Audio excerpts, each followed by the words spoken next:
This is ABC-7 Extra. Good evening, I'm Saul Saenz, and this is ABC-7 Extra Sunday Edition.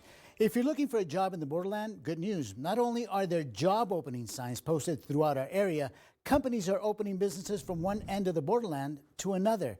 You may recall Amazon is opening a 625,000 square foot facility in Horizon, employing as many as 500 workers. Minimum pay is $15 an hour. But that's just the tip of the iceberg. Some businesses are expanding while some developers are building warehouses without tenants, anticipating that if they build them, they will come.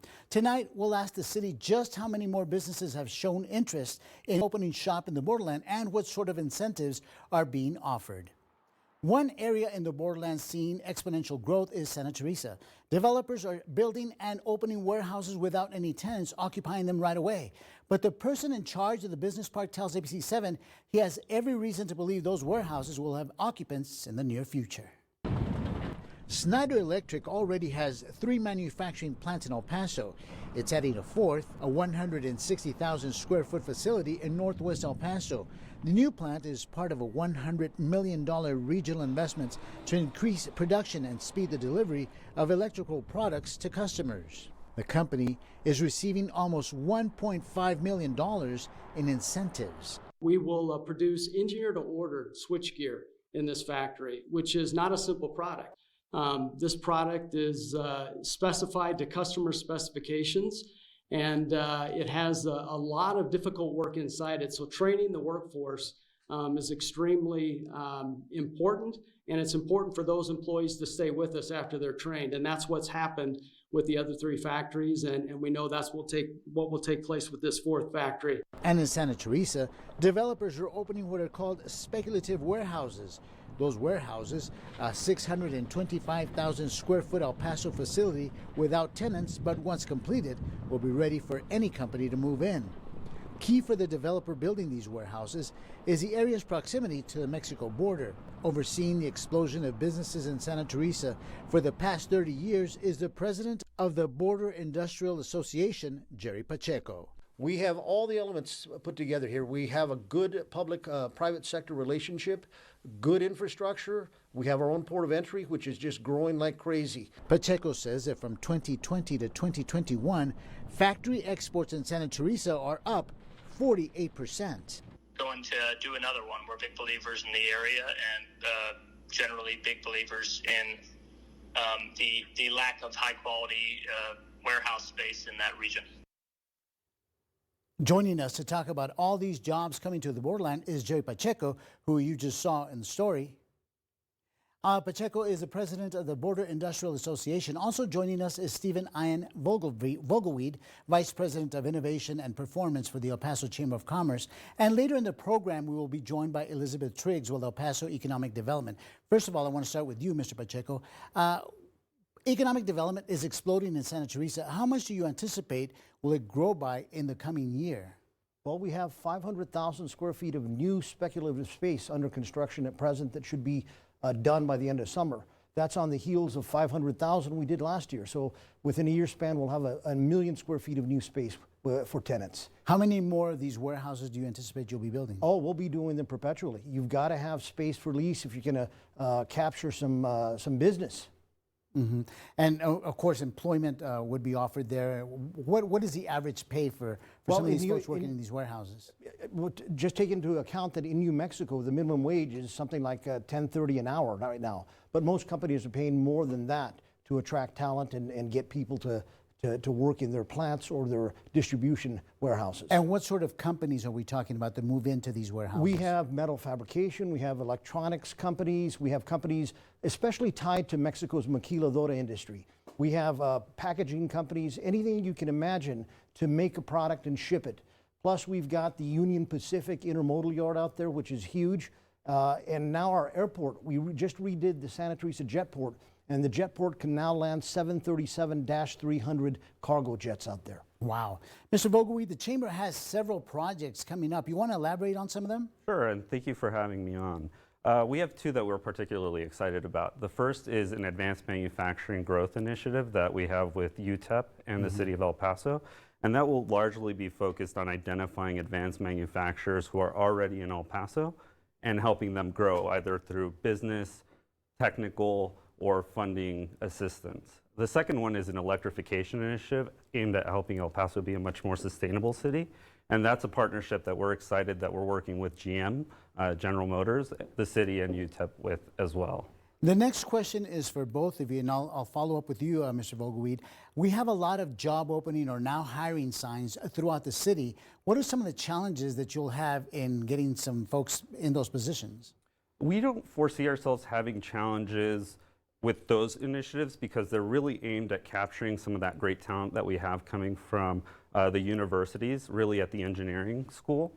And so those are jobs that we are continually leaking. We're sending them out of the city. So now this is our opportunity to capture some of those folks and let them, most of them tell us they want to stay in El Paso. And so this is a great opportunity to keep them here. And Mr. Pacheco, you've heard of the Great Resignation. A lot of people who are either resigning or not really applying for jobs. Do you see any challenges in that arena? We've had some challenges, but I think it's getting better. Union Pacific and Doña Ana Community College have formed a partnership to offer training for specific jobs in the industrial base. And we'll go out and recruit candidates. We're working with NMSU also to try to get talent out in the industrial base. We really need that to keep growing out there in Santa Teresa. Mm-hmm. And so, in essence, these businesses, do any of these businesses already hire from locally, or do they hire from outside of the area? Both. I mean, most prefer to hire locally. You want a happy person with grounding and what have you. But there are some positions that are so specialty skilled that they're bringing in people from even overseas. Yeah, which is the same situation with what you're talking about, as some of these are skilled jobs. So are you relying mostly on local talent, or will you also be luring in some folks from outside the area? We're benefited greatly by the fact that we can recruit locally, but we see this as an initiative to eventually drive people to come back to the city as well. Okay, we're going to take a really quick break. You're watching ABC-7 Extra Sunday Edition. Still ahead, the supply chain issue has been an Achilles heel for businesses throughout the U.S. El Paso is no exception. I'll ask my guests if they believe manufacturing locally is the answer to supply chain issues. This is ABC-7 Extra Sunday Edition, where news comes first. Ashley's President's Day sale is even bigger this weekend. Friday through Monday only. Shop doorbusters up to 40% off. Like this sofa, now only $4.99. Or this 5-piece dining set, now only $7.79. 4 days only at Ashley. I know this may look like a classic rooftop chase scene, but it's an Nissan salesman ad. Right on cue.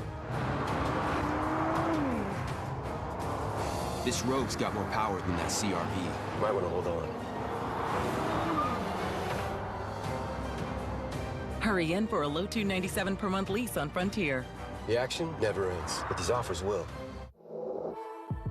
Carl understands the importance of public safety in our community. He supports law enforcement, and that's why I support Carl. When El Pasoans are in need, Carl is the first one to help. He cares about El Paso, and that's why I'm voting to keep Carl Robinson our commissioner. Our relationship with Fort Bliss and our veterans is strong because of Carl's military service. Please join me in supporting Carl's re-election. My name is Carl L. Robinson. I would appreciate your vote to re-elect me as your county commissioner.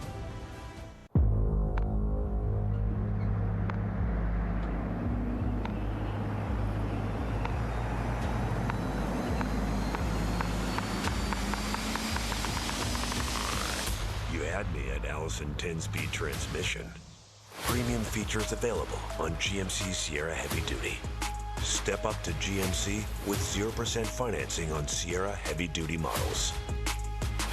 GMC, we are professional grade. Don't miss huge savings this weekend at Ashley's President's Day sale. Save up to 25% off, plus get 0% interest for 12 months. Or get 0% interest for 5 years with 3 months payment assistance. Friday through Monday only at Ashley.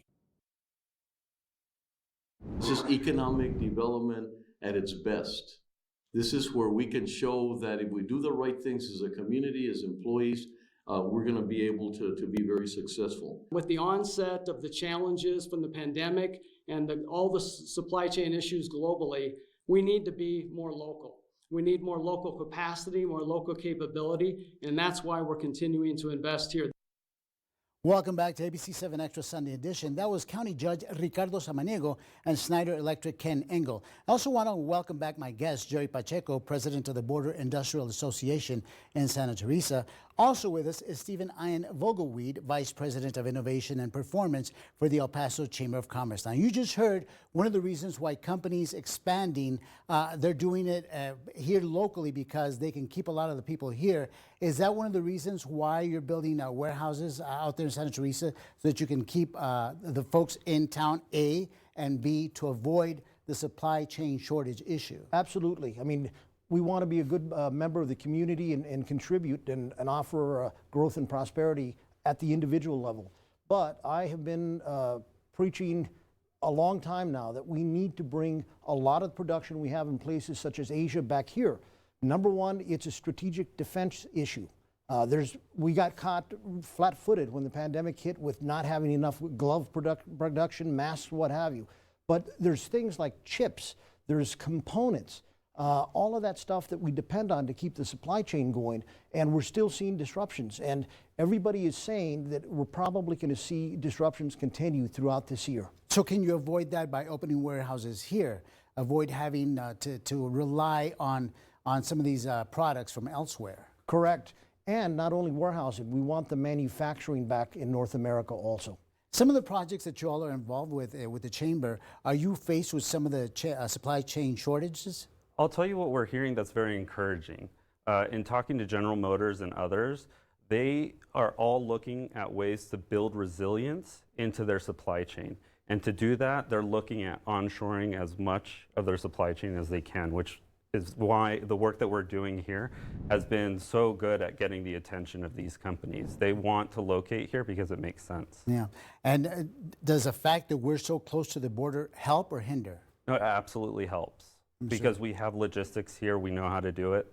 They know what they're getting with El Paso and with Santa Teresa. Mr. Pacheco? I always say that one of the things I always pitch to companies is the great supply base we have. There's suppliers in everything, packaging, metal, plastic injection, and that really is attractive to firms that want to come here and set up plants to manufacture. Let's talk about salaries, because that's a huge issue right here, and that's one of the reasons why we have the Great Resignation. Let's talk about your projects first, Mr. Vogelweed. What are salaries like? The entry-level salary for an aerospace and defense engineer is around $75,000, so that's a great salary here. Yeah. And it's very competitive. You can locate a company here and hire without the challenges that you might face in a place like the Bay Area or the East Coast. Has that been an issue in the past when you're trying to lure companies over here and they say, hey, you know, people are asking for too much money, we can't meet that demand? We're not seeing that. What we are seeing, though, is that our investments in quality of life are paying off. People like the idea of moving here now with all the outdoor activities, with our investments in sports. All of that is making this a much, much easier transition from some of those other places we're competing with. Let's talk about salaries in Santa Teresa. What sort of salaries are we talking about? Well, again, our minimum wage it's being scaled up right now, but we're paying a lot more than you'd get at McDonald's or a fast food place. Plus, you have the opportunity for upward mobility in jobs up there. I can point to a couple of one's a warehouse manager, one's in production, that started sweeping the floors in those plants, and now they're general managers, earning well into six figures out there. Yeah, and so when you bring people in and they have to that upward climb, obviously, are they expecting that? Are they anticipating that? Or are people saying, you know, I just can't make enough? No, they are expecting that. And companies want to promote from within because you have a trustworthy person. They're already accountable, let's say, and they know the business. So that's preferably the way that they promote from within. Mr. Vogelweed, what other projects are we talking about that the Chamber is involved in for the near future that obviously we haven't talked about yet? One that I'll mention is that we really want to help El Paso be ahead of the nation when it comes to things like sustainability. And so something we're working closely with the city on is trying to find the best locations to put charging stations for electric vehicles. And one of the things that's really exciting about that is that we're going to be looking at partnering with businesses to make that happen. And so this could become a new revenue source for businesses that we haven't thought of before. Are tax incentives offered by the Economic Development Department here in El Paso, are those key to bringing in businesses? Absolutely. What sort of tax incentives do you all get, or incentives in general? Well, right now, because of the infrastructure bill that's coming online, because of the ARPA funding that we had before, there's a lot of money specifically with the Economic Development Agency aimed at helping us try to bring business in and grow the businesses that we have available. And so we're looking at using some of that funding to try to help our businesses locally with liquidity support, things like paying the bills, hiring the best talent, whatever they need. In some cases, it's just getting a piece of equipment that might help them open up a new business line. And the EDA is really making that possible with all of the funding that's available right now. Mr. Pacheco, do you rely on incentives from the El Paso Economic Development Department, or do you get that from Las Cruces and beyond? We get it from the state of New Mexico and Doña Ana County. We're already 67% less in real estate and property taxes compared to Texas, but we can reduce on a project taxes by 75% more. And the state has great incentives for manufacturing and for warehousing. We have a closing fund that the state can put cash on the barrelhead, cut an agreement with the firm in terms of job creation and capital investment, and it's really proven to be very competitive, a tool that we use to lure businesses out there. Mr. Pacheco, Mr. Vogelweed, thank you so much for sharing your Sunday evening with us. Thank you. And when we come back, we'll be joined by Elizabeth Triggs with the El Paso Economic Development Department.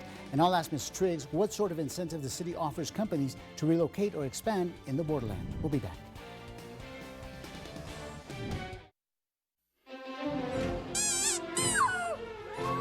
Life happens. Plan to get great ER care.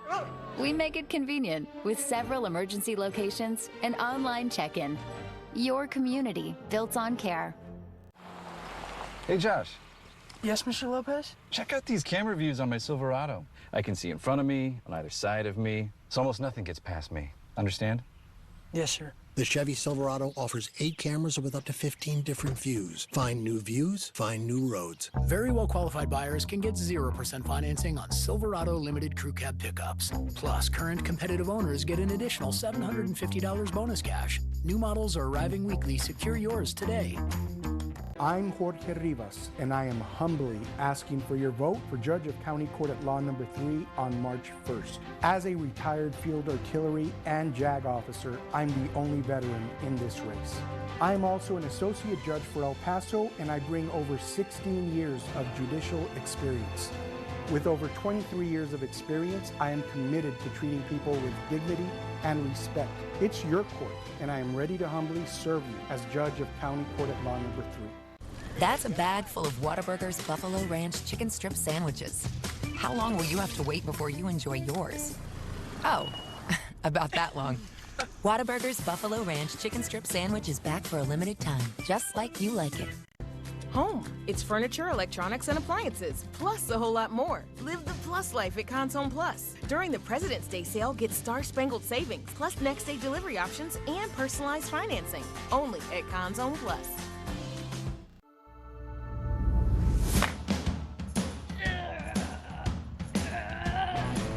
Life happens. Plan to get great ER care. Get specialized pediatric emergency care at Providence Children's Hospital. Welcome back to this third and final segment of ABC-7 Xtra Sunday Edition. We're now joined by Elizabeth Triggs. Ms. Triggs is the interim director of the city's Economic Development Department. Ms. Triggs, welcome. Thank you. Now, the first question that I have to ask you, we've been talking about companies expanding or coming to El Paso. What sort of incentives does the city offer to help these businesses provide jobs? And well, as a follow-up question, are the incentives contingent upon providing those incentives? Sure. So we do offer incentives. We view them as, they're public-private partnerships and entirely performance-based. So it is contingent on bringing in jobs and making investment in our community. And what we do is we look at what the business's needs are, look at property tax rebates. In some cases, there's instances where public improvements have to be made to nearby infrastructure. So we look at how we can offset some of those costs and make it feasible for the company either to move in or expand its existing operations here in the region.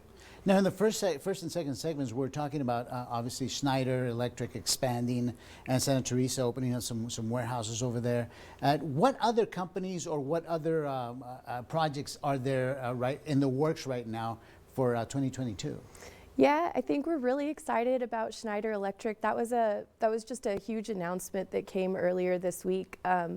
They're expanding to increase their workforce by 400 jobs. They're already our largest private manufacturer, and with their expansion, they'll be the largest.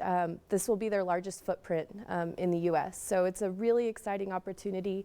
And I think what is really unique about Schneider Electric is that we have the opportunity to also work with them to bring in their suppliers, whether that's to El Paso or to Santa Teresa. Being closer, having that supply chain network closer together is it's a huge opportunity. So I think moving forward, you'll see us working closely with Schneider and other companies here in our community to look at how we can expand their footprint, but also their supply chain. Any other companies in the foreseeable future that are coming to El Paso? So I think our focus right now is very, very heavily on advanced manufacturing. We're working very closely with the Chamber as well as with UTEP's Aerospace Center to focus on our regional competitive advantages. And those are primarily, I mean, we're right next to Fort Bliss, a huge military installation, and so there's a lot of opportunity to secure defense contracts in advanced manufacturing. And so we're heavily focused on that. And then also we're anchored on either side in southern New Mexico and then in western Texas by major private investments in aerospace. And so looking at how we can support those investments with companies that specialize in advanced manufacturing for the aerospace industry is really important and really critical. So I think you'll see our strategy really heavily focus on targeting, bringing in and growing our existing companies so that they can take on some of those defense contracts in the advanced manufacturing sector. And is Amazon expanding to the west side as well? Because we do know that obviously they're over by Horizon. But have you heard any talks, or are you all planning or discussing Amazon expanding to the west side? So at this time, we don't have any information on that. We're really excited, though, about the Amazon operations in the eastern part of the county. That's huge. Anytime you can bring in a company like that and show them that you're a good partner and you have the workforce to support the needs that they have, then they always look at you and consider future expansions. And so just securing that in the eastern part of the county is really big for the entire region. And we're excited about the opportunities and the potential for future projects with Amazon that might bring. Are you familiar with talks about expanding over to the west side? No, we don't have any information on that yet.